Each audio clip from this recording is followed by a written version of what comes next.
Defying a veto threat from the Obama administration, the House of Representatives Friday passed by voice vote a bill that would allow terror victims of the attacks on September 11, 2001 to sue Saudi Arabia.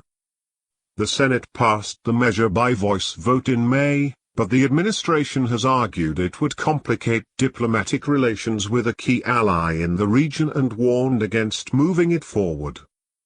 The vote to send the bill to the president comes 2 days before the 15th anniversary of the attacks that killed nearly 3,000 Americans.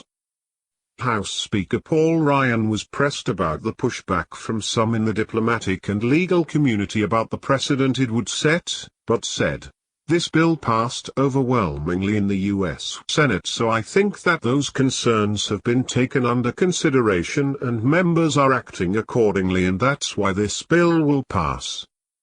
The White House had no comment on the House's action Friday. After the Senate bill passed in May, White House spokesman Josh Earnest said it's difficult to imagine the president signing this legislation. "I know that the advocates of this legislation have suggested that they have taken into account our concerns by more narrowly tailoring the legislation," Earnest said. "But, unfortunately, their efforts were not sufficient to prevent the longer-term, unintended consequences that we are concerned about. This legislation would change long-standing international law regarding sovereign immunity. And the President of the United States continues to harbor serious concerns that this legislation would make the United States vulnerable in other court systems around the world." House Judiciary Chairman Bob Goodlatte, Republican Virginia, refuted that the bill interfered with the sovereign immunity of other countries, and said international acts of terrorism deserve to be exceptions in terms of legal liability. "We can no longer allow those who injure and kill Americans to hide behind legal loopholes, denying justice to the victims of terrorism," Goodlatte said.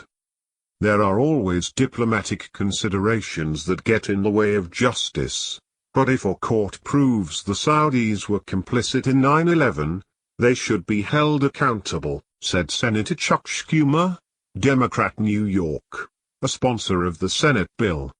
"If they've done nothing wrong, they have nothing to worry about."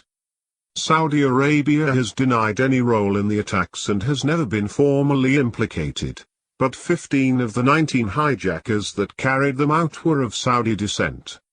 The Saudi Foreign Minister, Adel al-Jubeir, has warned lawmakers that if the bill became a law, the country would sell $750 billion in U.S. assets, including Treasury securities.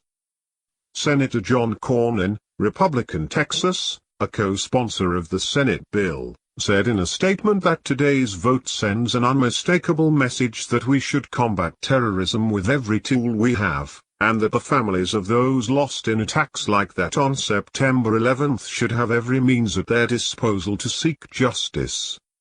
Pointing to the concerns raised by the White House, Michigan Representative John Conyers, the top Democrat on the Judiciary panel, said Friday, "I remain hopeful that we can continue to work with the administration so we can resolve these issues so the legislation can be signed into law by the president." House Minority Leader Nancy Pelosi previously acknowledged that after the Senate easily passed the bill, the administration reached out to try to make some changes but said it was a little late. Recently unclassified documents detail contact and support between some of the hijackers and individuals who may have been connected to the Saudi government. The 28 pages that were long secret also note suspicions about ties between the Saudi royal family and al-Qaeda, though the documents also say the speculations have not been verified.